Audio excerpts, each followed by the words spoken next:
à tous. Donc, je suis Ilona Blanquet, donc du service économie des filières comme mes collègues. Je travaillais précédemment plutôt sur les broutards et le veau.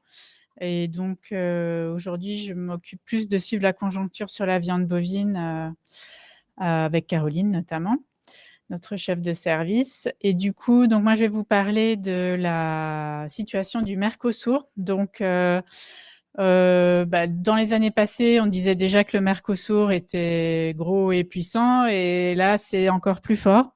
Donc, c'est vraiment une zone qui a développé sa production, et donc on va voir ça tout de suite. Donc cette zone Mercosur donc est constituée de Brésil, Argentine, Uruguay et Paraguay, 4 pays, avec un poids lourd donc qui est le Brésil.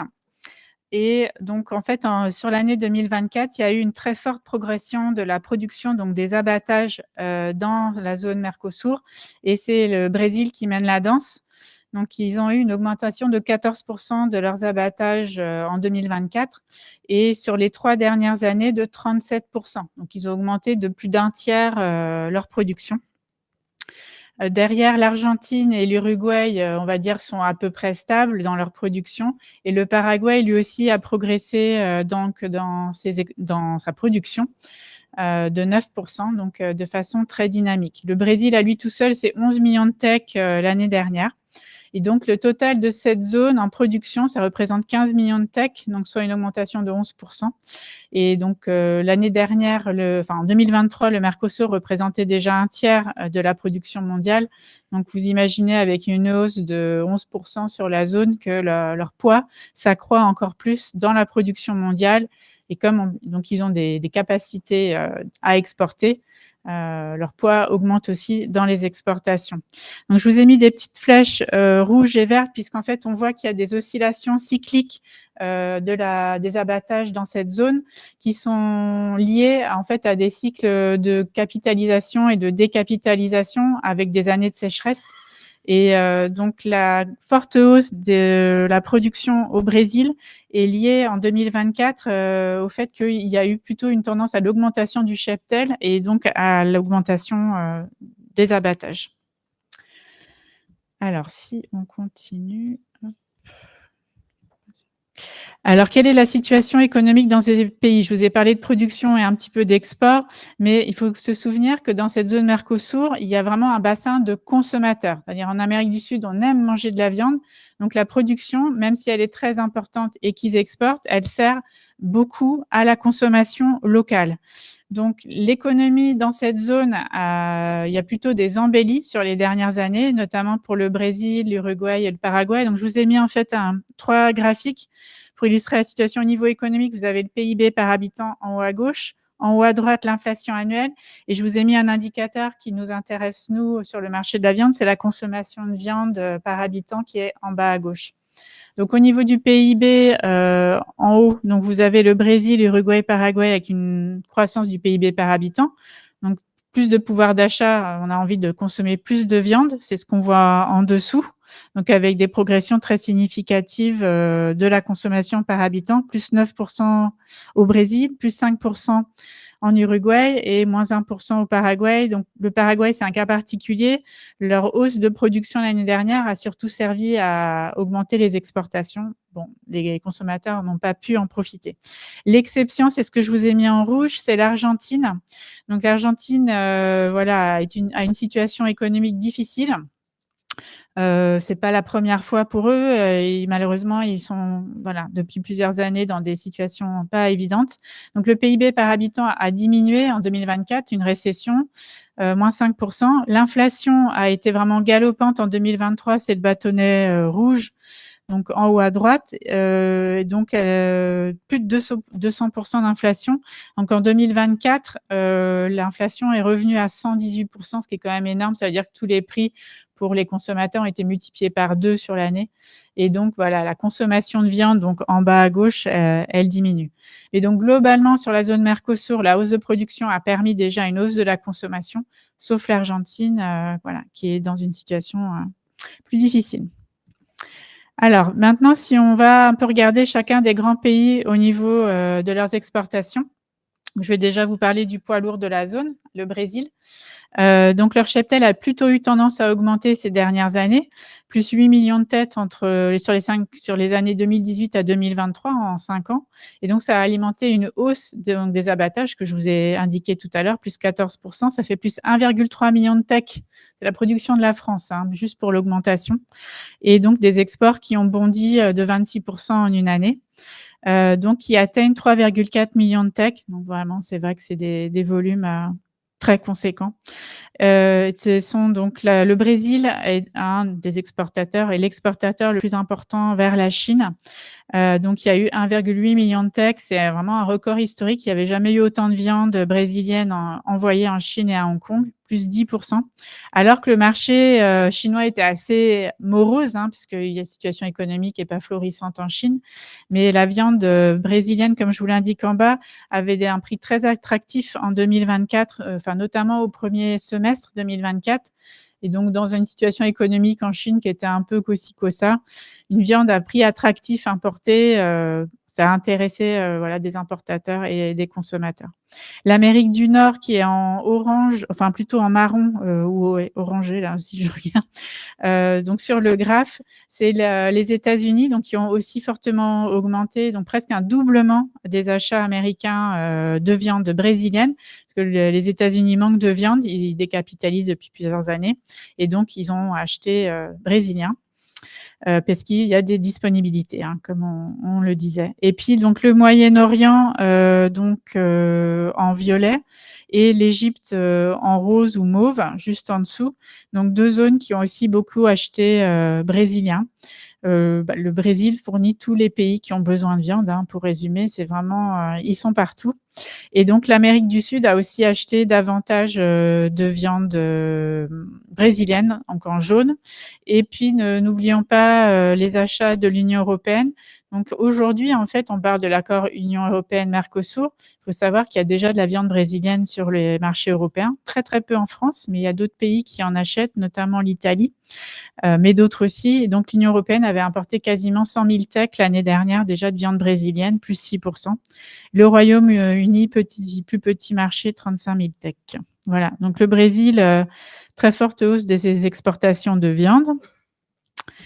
Et côté vif, donc le Brésil joue sur 2 tableaux, et donc leur cheptel et leur production augmentant, ils ont aussi des disponibilités en bovins vivants qui ont augmenté, et donc ils ont beaucoup exporté vers le Moyen-Orient. Donc tout à l'heure, Maxime vous a présenté les différents pays méditerranéens où on a décapitalisé dans les années post-Covid parce que la situation économique était difficile. À un moment, il faut trouver une solution pour que les consommateurs aient suffisamment de viande sur leur marché, et donc ça passe par des importations de viande, mais aussi de vif. Donc là, on voit en rose en bas, c'est la Turquie qui est donc le premier acheteur en 2024 des bovins vivants brésiliens, donc 315 000 têtes. Donc c'est un peu moins que l'année 2023, mais bon, c'est quand même un chiffre très important. Et donc finalement, c'est même l'Irak qui a surpassé la Turquie. J'aurais dû les mettre dans l'autre sens. Donc l'Irak, vous les avez en vert clair sur le graphe. Donc 330 000 têtes importées donc par le pays qui a besoin de viande. Et donc là, ils importent des animaux vivants. L'Égypte, 165 000 têtes, multiplié par 3 aussi les importations d'animaux. Le Liban, le Maroc, 42 000 têtes. Donc eux, ils ont multiplié par 4 leurs achats. Et bon, l'Algérie en rouge, moins 52%. Ils ont acheté peu brésiliens, mais bon, de nombreux pays se sont tournés vers le Brésil avec son cheptel et ses disponibilités importantes. Et donc là, le total, en fait, pour l'année, s'est monté à 1 million de têtes exportées, plus 72%. Donc c'est vrai que les chiffres donnent un peu le tournis, hein, quand on parle du Brésil. Voilà. Et donc je passe au pays suivant. Donc pour vous parler de l'Argentine, situation contrastée, peut-être déjà un peu faire le panorama parce que ça a beaucoup bougé en Argentine, donc panorama un peu économique et conséquence de l'élection de Javier Milei fin novembre 2023. Donc avec une vision plutôt libérale de l'économie, une volonté de libéraliser les flux. Donc, il est arrivé au pouvoir et il y a eu tout de suite, en fait, une dévaluation très importante du peso de 52%. Et ça a permis de redonner de la compétitivité aux exports argentins. Donc, par contre, tous les produits importés sont devenus beaucoup plus chers, mais pour l'exportation, ça a été attractif. Et donc, la dévaluation, en fait, on le voit sur la courbe ici, on parle du prix du bouvillon vif fini en Argentine.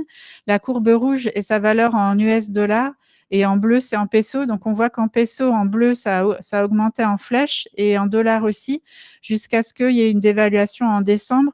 Et ça a permis de ramener le prix du bouvillon fini argentin à des prix beaucoup plus bas et donc de rendre ensuite la viande argentine de nouveau compétitive sur les marchés internationaux. Qu'est-ce qui s'est passé en 2024 en Argentine? Donc chute du PIB, récession, coupe de 28% des dépenses publiques, renchérissement de tous les approches importés, comme je vous l'ai dit. Donc une situation économique pour les consommateurs sur place et pour les entreprises pas facile, mais des exportations plus compétitives. L'inflation, comme je vous l'ai dit, quand même, qui est restée très élevée, même si c'est moins qu'en 2023. Au niveau climatique, il y a eu un peu moins de sécheresse. Et puis donc après les 3 derniers points concernent vraiment le marché de la viande. En avril 2024, fin des restrictions à l'export sur des pièces de viande qui sont populaires sur le marché argentin. Il y avait eu des mesures depuis 2-3 ans, le gouvernement argentin, pour essayer de limiter la hausse des prix pour les pièces que les consommateurs argentins mangeaient sur le marché local, avait dit on ne peut pas exporter telle ou telle pièce. Voilà.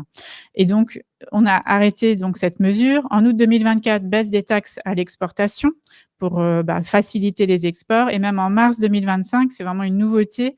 Le gouvernement argentin réautorise les exportations de vifs argentins. Donc, en fait, ça faisait 50 ans que l'Argentine avait interdit les exportations de bovins vivants argentins. Comme c'est très récent, on ne sait pas encore quelle sera la conséquence. Donc, autant toutes les mesures pour aider à l'exportation de viande en 2024 ont été favorables aux abattoirs, autant le fait de réautoriser les exports de vifs, on ne sait pas trop ce que ça va donner pour les entreprises d'abattage. Donc, voilà, beaucoup de chamboulements pour l'Argentine. La libéralisation des flux, ça a permis effectivement d'exporter davantage. La production en abattage argentin, elle est stable. La consommation a diminué du fait de la situation économique intérieure du pays et les exportations ont bondi de 10%.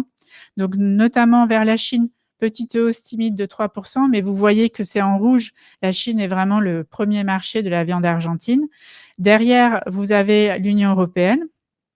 Donc avec 70 000 tech, donc une hausse qui n'est pas négligeable de 13% l'année dernière. L'Amérique du Sud en jaune, donc l'Argentine a fourni ses voisins, notamment ceux qui exportaient beaucoup, elle leur a fourni de la viande pour leur marché local. Et puis donc Israël en violet, l'Argentine a un créneau assez intéressant sur la viande cachère, notamment des avants, et donc performe bien sur ce marché, plutôt rémunérateur, donc avec 57 000 tech. Et puis la Russie aussi, on ne le voit pas vraiment sur le graphique parce que c'est tout petit, mais il y a 6 000 tech et les envois ont été multipliés par 10. Voilà pour l'Argentine. Hop. Et donc, je vais passer à l'Uruguay. Et puis, on terminera par la Colombie.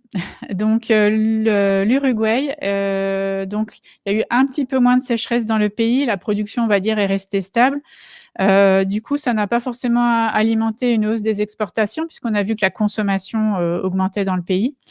Donc, les exports se montent à 450 000 tech. Et donc, la Chine, en rouge, de nouveau, reste le pays le plus important pour l'Uruguay au niveau des exportations de viande. Mais on voit aussi quand même que le poids de la Chine a bien diminué dans les clients de l'Uruguay. Pourquoi? Alors, l'Uruguay, c'est un pays où la viande est plutôt chère. On n'est pas sur les mêmes standards de production qu'au Brésil, par exemple. Ils produisent notamment sans hormones en Uruguay et leur viande est plus chère.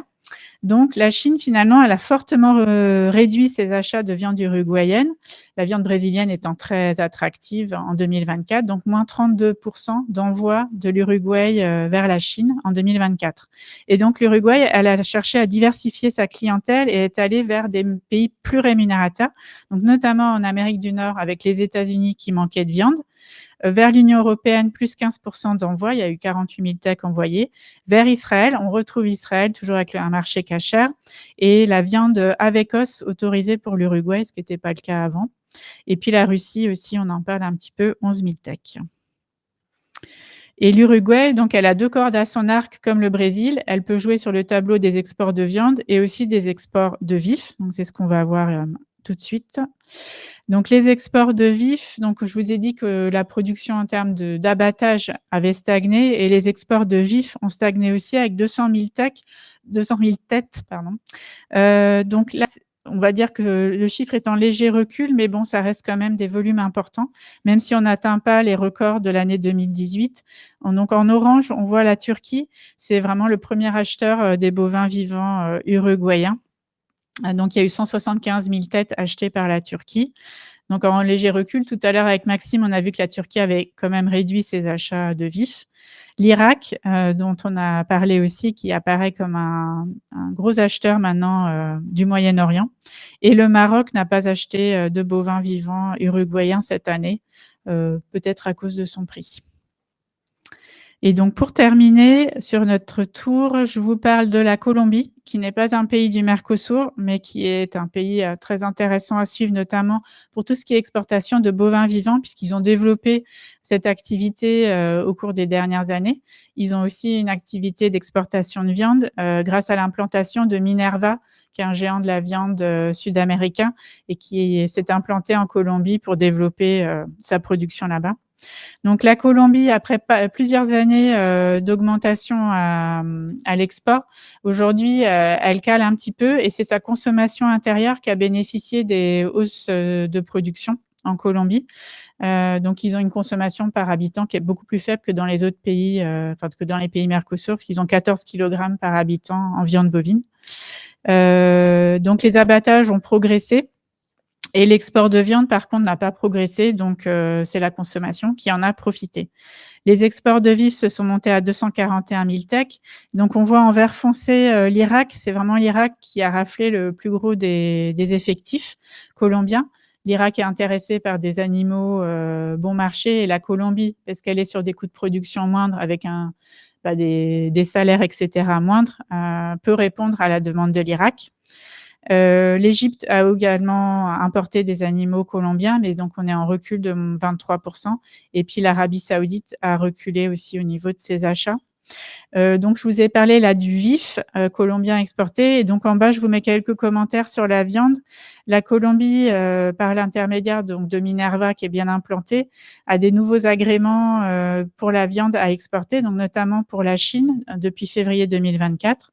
Il y a déjà eu 10 000 TEC envoyés, ils espèrent en envoyer 50 000 et ils sont en attente d'un agrément pour les États-Unis. Les États-Unis manquent de viande, donc ils sont prêts à agréer des nouveaux pays. Et du coup, pour terminer cette présentation, vous parlez un peu des perspectives pour 2025. Donc, les abattages de la zone Mercosur devraient se stabiliser en 2025. Donc, on avait vu un bond en avant de la production de 11%. Et là, donc 2025, on se stabiliserait.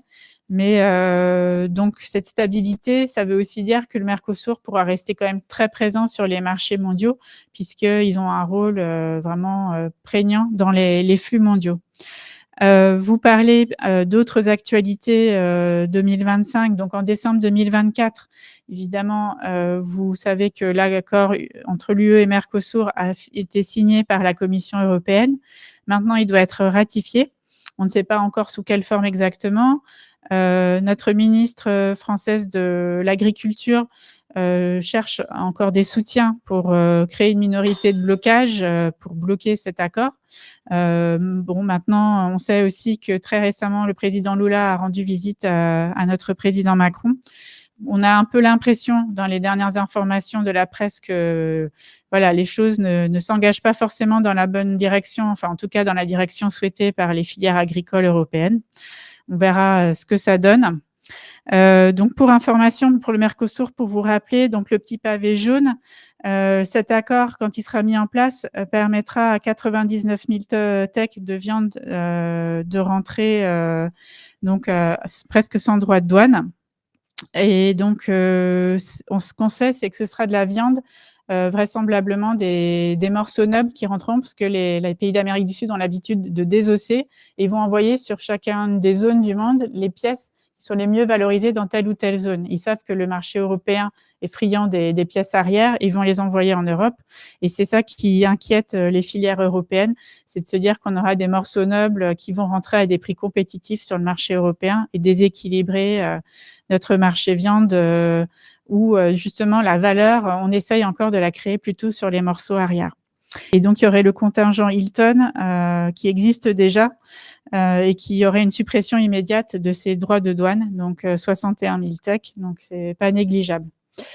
Et pour continuer sur ce panorama un peu international du Mercosur, il y a aussi la guerre des droits de douane entre les États-Unis et le reste du monde. Donc, la zone Mercosur n'y échappe pas, avec 10% de droits de douane supplémentaires actuellement pour le Mercosur. C'est surtout Uruguay et Argentine qui s'en inquiètent.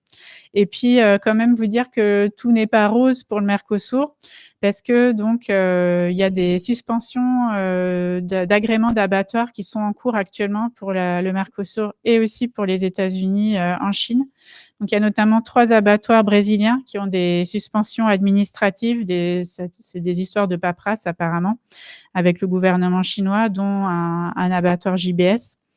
2 abattoirs argentins, donc un qui a été suspendu parce qu'il n'a pas pu livrer les volumes qui avaient été commandés par la Chine. Donc, il s'agit de 70 conteneurs. C'est pas une mince affaire. Et puis, un outil également en Argentine qui a été incendié, ce qui handicape, qui a subi un incendie, ce qui handicape leur capacité d'export. Et enfin, un abattoir uruguayen qui est lui aussi suspendu d'agrément. Et bon, donc là, je vous parle des États-Unis. C'est pas la zone qu'on présente là, mais quand même vous dire qu'il y a un grand nombre d'abattoirs américains qui sont en attente de renouvellement de leur statut agréé dans la base GAC, qui est la base des autorités chinoises. Donc voilà, le Mercosur, il faut bien se dire que c'est voilà, un acteur majeur du marché mondial. Il le restera cette année. Et globalement, ils seront très présents, même s'il y a quelques ombres au tableau. Et du coup, j'en reste là pour ma présentation et je vous signale simplement l'excellent dossier économie de l'élevage qui avait été rédigé sur le Mercosur et ses conséquences, qui date de fin 2022, mais qui est tout à fait actuel. Donc, si vous voulez vous replonger dans les conséquences de l'ouverture, enfin de l'accord UE-Mercosur, vous pouvez prendre les documents, enfin ce document-là à la sortie. Et c'est notre collègue Baptiste Buzinski et notre ancien collègue Philippe Choteau qui avait œuvré pour cette étude excellente. Voilà.